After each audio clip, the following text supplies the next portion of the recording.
So what are we moving on to today? Our We've got something. final subclass of the day is the Wizard's Order of Scribes. Yes, and this is very unique. I have announced long ago that the Order of Scribes is the most wizardy wizard that you will ever find.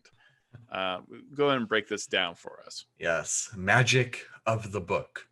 That's what many folk call wizardry. The name is apt given how much time wizards spend poring over tomes and penning theories about the nature of magic. It's rare to see wizards traveling without books and scrolls sprouting from their bags, and a wizard would go to great lengths to plumb an archive of ancient knowledge. Among wizards, the Order of Scribes is the most bookish. It takes many forms in different worlds, but its primary mission is the same everywhere, recording magical discoveries so that wizardry can flourish. And while all wizards value spellbooks, a wizard in the Order of Scribes magically awakens their book, turning it into a trusted companion. All wizards study books, but a wizardly scribe talks to theirs. You love your book. You're the most wizardly of all wizards. Yeah. Your book is already very, very important to you. Now it's super important to you. Like, you, and I like the idea that maybe some part of you slowly becomes suffused into this book, almost like a Horcrux from like Harry Potter, or like the One Ring in Lord of the Rings. This book slowly but surely becomes more and more important to yourself. I love that. I mean, how many times have we seen haunted books and films and within books? I can imagine if you finish a campaign with your Order of Scribes wizard, and you go on to play in the next campaign that your DM runs, perhaps the wizard in your next party will find your book, and that your old wizard's spirit may have imbued its pages somewhat, so that their voice echoes out from it. I do have to say, we have a very charming party decision to have an Order of Scribes wizard, have a warlock that uses the Book of Shadows, and then have a rune knight. Everyone's coming at this from a different angle. It's a very literate party. A very literate party. It's and you're all teaching the party barbarian how to read. Crit literal. Crit literal is the name of the new show. Oh my god. Get Matt on the phone. And everything we say, we believe. So that's my terrible idea for a show, everyone. You may use that well. So starting at second level, we have Wizardly Quill. As a bonus action, you can magically create a tiny quill in your free hand. That magical quill has the following properties. The quill does not require ink. That's nice. When you write with it, it produces ink in a color of your choice on the writing surface. I am bedazzling my spellbook now. It's my magic marker. It is. It literally is the magic marker. Missed opportunity. There's probably some legality. That's probably a good reason.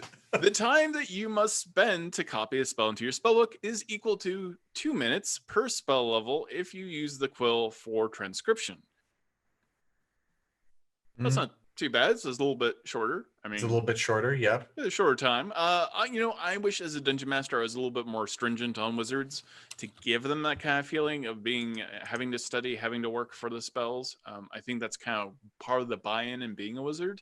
And I certainly feel like I have failed in the past to provide that kind of like, it costs gold to learn a spell. And it's hard to find spells. Again, Caleb Widowgast in Critical Role is a fantastic example of someone hungry for knowledge to the point of breaking with their own party.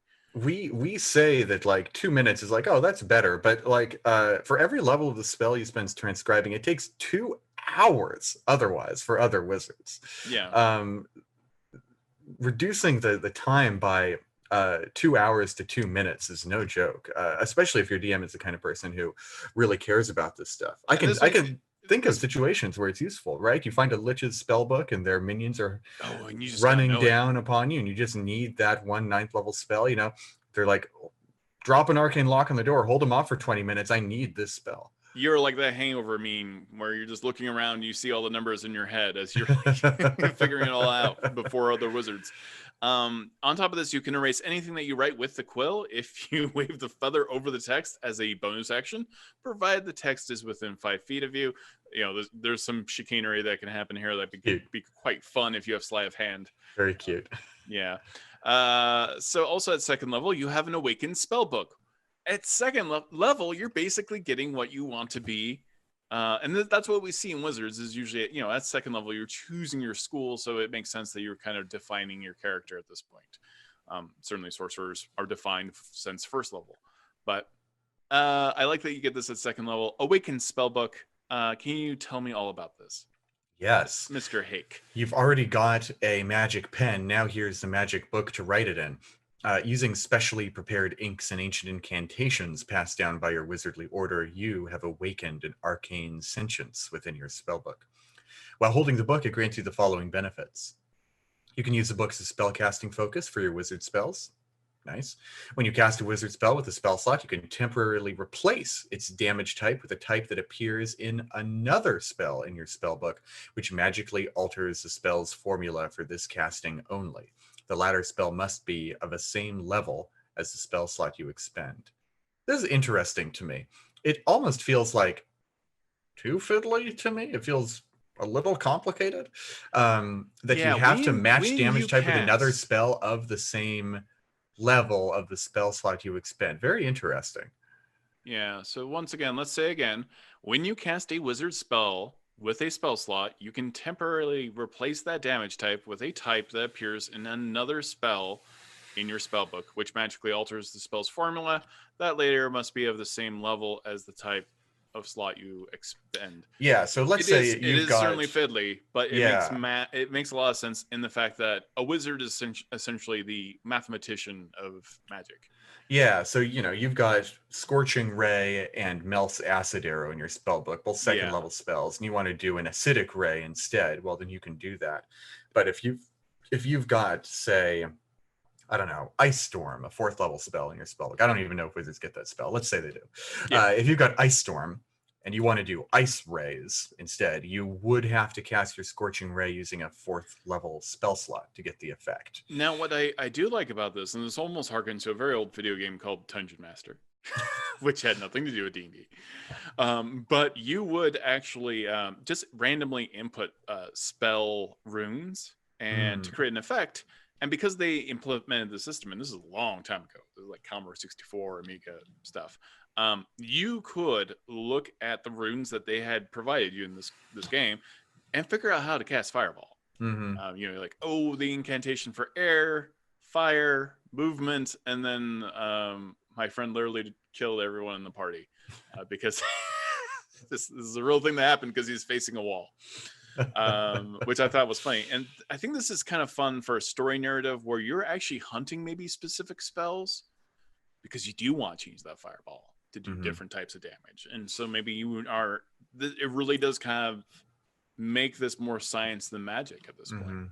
So, and there is something to be said for the breadth of this ability. It's not a spell that you have prepared. It's just a spell that's in your spell book, right? So you don't have to prepare both Scorching Ray and Acid Arrow in order to get that swap. You just have to have one of them in the book. Uh-oh. I've lost Todd. That's okay. I'll forge ahead on my own if I have to. The show must go on.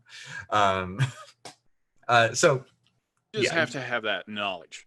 There we go. He's back. Let me know when I'm back. Am I back? He's back. Yay! Yeah. So yeah, very much science oriented. Sorry, thank you, Comcast. When you beyond that, when you cast a wizard spell as a ritual, you can use the spell's normal casting time rather than adding 10 minutes to it. Once you use this benefit, you can't do so until you finish a long rest. You are the fast wizard at everything. Yeah, it's a nice little thing. Being able to do rituals a little bit faster than usual is quite nice, especially for spells like I think Detect Magic, Identify, not having to really sit down and wait can make all the difference in the world when monsters are bearing down upon you.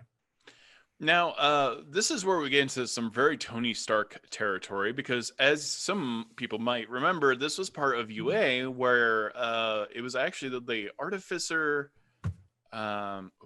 Archivist. The Artificer Archivist could manifest a mind, essentially a Jarvis. And so that's very much what this is kind of akin to, only you're doing it with your spell book. So at 6th level, the Order of Scribes wizard gets Manifest Mind. You can conjure forth the mind of your awakened spellbook. I already love this. You spent a lot of time on this spell book. It maybe has hard opinions about how you write spells. I can imagine a lot of back and forth role-playing wise. As a bonus action, while this book is on your person, you can cause the mind to manifest as a tiny spectral object hovering in an unoccupied space within 60 feet of you. The spectral mind is intangible. It does not occupy its space, and it sheds dim light up to 10 feet. It looks like a ghostly tome, a cascade of text, or a scholar from the past, your choice. Lots of ways to flavor this. This is very, very fun. While you manifest this spectral mind, that spectral mind can hear and see, and it has dark vision with a range of 60 feet. The mind can telepathically share with you what it sees and hears. This is like a souped up familiar. So this is really, really, really, really nice. Whenever you cast a wizard spell on your turn, you can cast it as if you were in the spectral mind's space instead of your own, using its senses. You can do so a number of times per day, equal to your proficiency bonus, and regain all expended uses after a long rest. This is extremely tactical. Yes, indeed. Its abilities are quite nice, of course. It goes into great detail about what this can do. I do kind of wish its ability went into more about who this mind might be. It doesn't have to spell out a personality for you, but it could give you some tables to roll on or choose options from to talk about what kind of mind your book might have. Been very creepy if this mind in fact was a remnant of some former Order of Scribes wizard, correct? Or some my gosh, own yeah. personality, or eventually, Matt, you've written so much about the weave into your book that it just became sentient in a very Ultron sort of way. Right. Lots of really, really fun evocative options, and I do agree. It would have been nice. It would have been nice to have a kind of like an outline of this, though. I feel like if you are gutsy enough to go after the Order of Scribes wizard, you got a pretty good handle on things. Perhaps so. And these things always come with trade-offs, right? Even though D&D Beyond is a digital product, all of these are made to fit within the pages of a book's page count. So entirely possible there were some tables to talk about this, but they just didn't quite make the cut. They needed other mechanical features or subclasses to slip in there. But very cool feature. I'm quite fond of very this. cool feature. But the general feeling is this is great for spying on people. I don't believe this means that you can cast fireball out of it, because it says if you can see the target. Whenever you, am I incorrect in believing this? Let's see. When you cast a wizard spell on your turn, you can cast it as if you were in the spectral mind's space. Yeah. No. So if the mind can see a guy that you can't, you can absolutely fireball that space. Very, very invoke duplicity from the illusion cleric. So tell me about this thing. I'm afraid to Master Scrivener. Thank you for taking on that challenge. Scrivener's the name of a writing program, so I know this stuff. Well, there you go. This is your 10th level feature. Whenever you finish a long rest, you can create one magic scroll by touching your wizardly quill to a blank piece of paper or parchment and causing one spell from your awakened spellbook to be copied onto the scroll. The spellbook must be within 5 feet of you when you make the scroll, and the chosen spell must be of first or second level and have a casting time of 1 action. Once in the scroll, the spell's power is enhanced, counting as 1 level higher than normal. Interesting. And you can cast the spell from the scroll by reading it as an action. The scroll is unintelligible to anyone but you, and the spell vanishes from the scroll when you cast it or when you finish your next long rest. You're also adept at crafting normal spell scrolls, which are described in the treasure chapter of the DMG and given in a little more detail in the magic item creation rules and Xanathar's Guide to Everything. And the golden time you must spend to make such a scroll is cut in half. This feels like it came from the old archivist artificer in that sort of making magic items traditions. You can see the lineage of this particular feature. And I don't think that's a bad thing. This is a scribe wizard. It makes utter sense that they would be good at making spell scrolls. And it's cool to not have all of the magic item creation stuff locked behind the artificer class. If you want to do scrolls better than anyone else, this is a way to do it. And of course, anyone can make magic items as long as they have the skill for it. You don't have to be an artificer or a scribe in order to Yeah. make magic items. But yeah, this is nice. This is kind of the fantasy that you're playing into here. Yeah, I appreciate that. You're so good at this. You really are the most wizardy wizard of all time. And now finally we get to its capstone, which is one with word, which I would have said final draft, but you know. Your connection to your awakened spellbook has become so profound that your soul has become intertwined with it. While the book is on your person, you have advantage on all intelligence arcana checks as the spellbook helps you remember the magical lore. This seems kind of funny when your spellbook is like basically your Google, right? in many ways. Okay, spellbook. Yeah, thank you. I don't want to say any program name because it may actually it might set off somewhere in the house. Yeah. I was like, that'll be funny.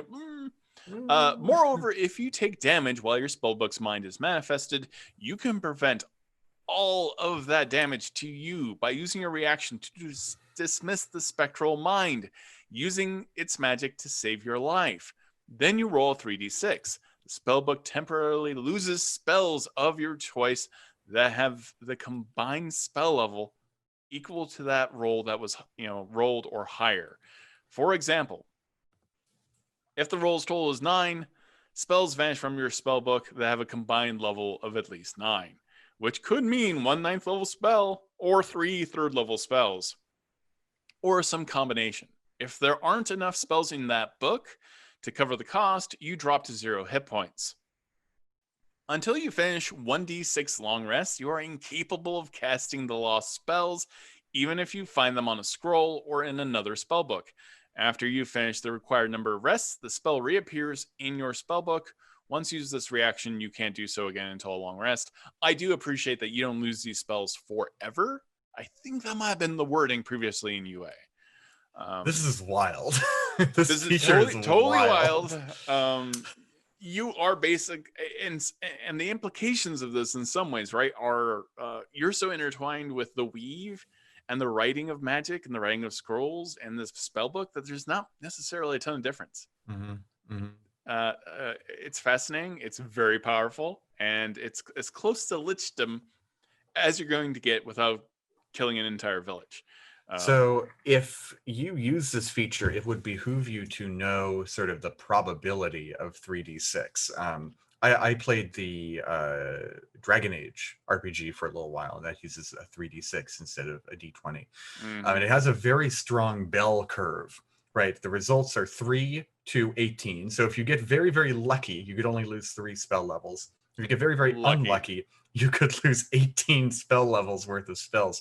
But those two polls have a sub 1% chance of happening, because you either need 3 1s or 3 6s, and those are the only ways you can get it.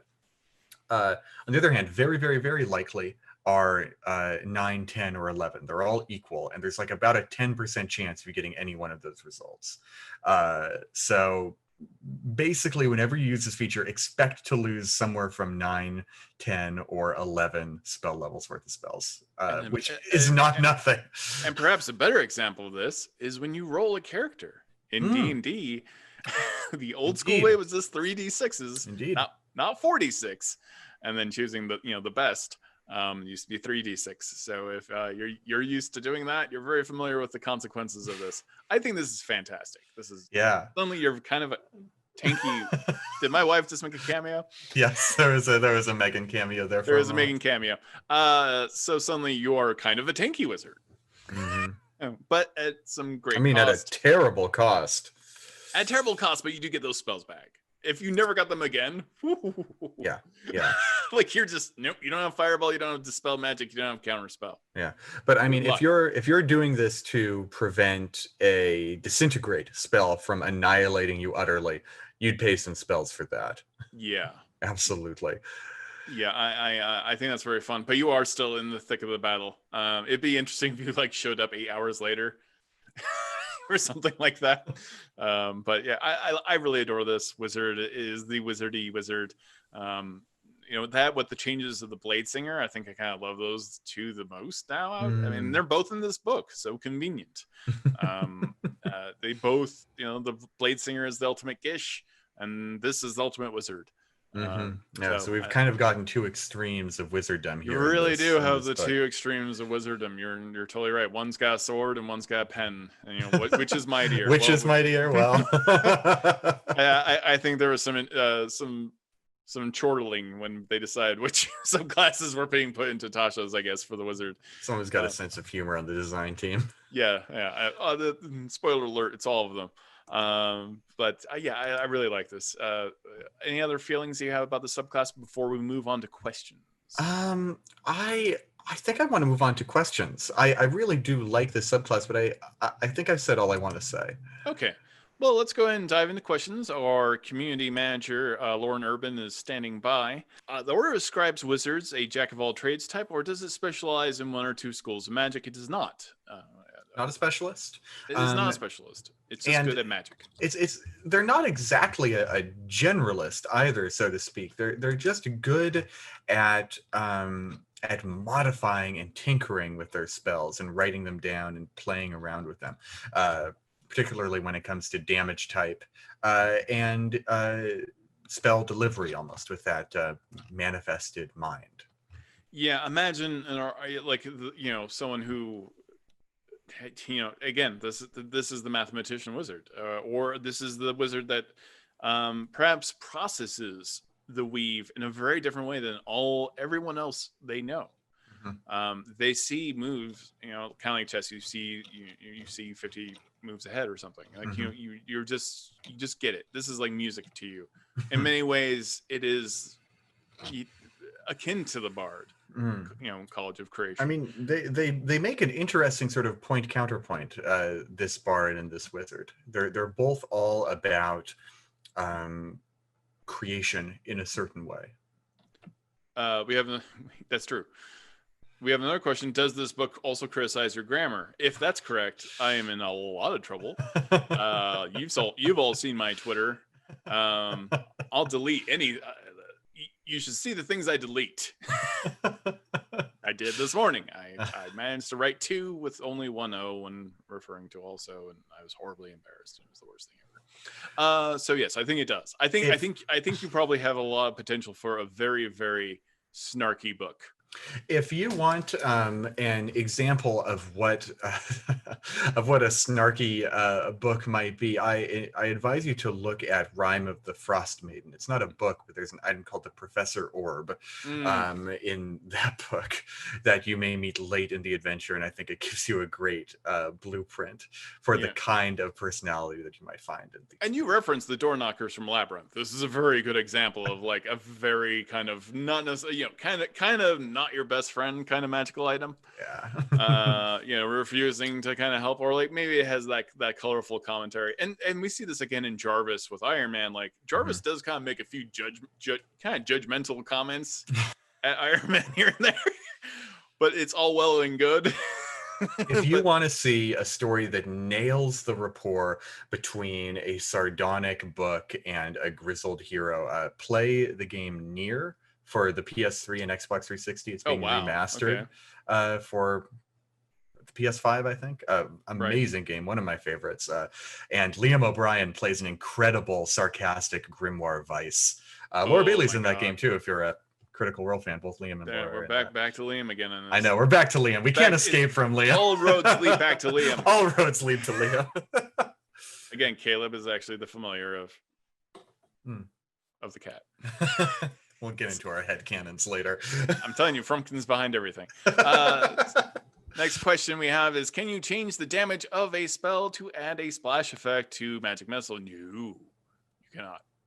I don't think so. No, you cannot create a splash. Damage type. Though, damage type.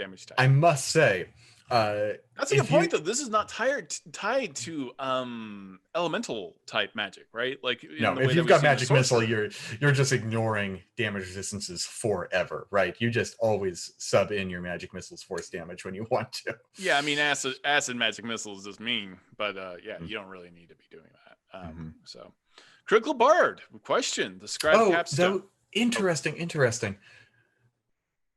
You okay? Fascinating. No, I almost just tricked myself into thinking that this is overpowered by saying you can always sub in magic missiles force damage type, but that's not true. The No, latter spell must be of the same level, not same level or lower of the spell slot you expend. same level. Interesting. Okay. Yeah.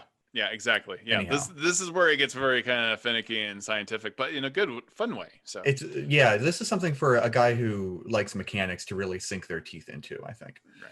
So Critical Bard has a question. I know Critical Bard. Yes. The scribe capstone. Now that I'm now I'm reading it wrong. Do you lose spells or spell slots? You lose spells. Spells. You just lose spells you have in the book when you can't use them at that level. Do you think this will truly be detrimental unless that you happen to roll an 18 or something, or you end up losing 22 spells, not including any you may find in the time that you make the copy? I'm just rambling. Haha. This is my favorite question. It very much, to me, depends on how generous your DM has been with the spells you've gained. Right? If your spellbook is damn overflowing with spells you've copied from the great library of wheresoever, then okay, maybe it's not that big a deal. But if you've got your core group of spells and losing any of them is a damning offense, and it's like, ugh. Maybe not. Yeah. I mean, it should be bad for you. I mean, you are effectively saving your entire life by sacrificing a few spells for only X amount of long rests. So I feel like that's a pretty healthy trade-off, and I think it's very on theme. And it should sting a little bit because you're alive. Yeah. And so, yeah, the power of this ability very much scales the amount of spells you get. If you have a lot of spells, you might even be using this ability, especially since you can choose which spells you lose, on just like little inconsequential bits of damage. 40 damage isn't that much when you're at 14th level, even for a wizard.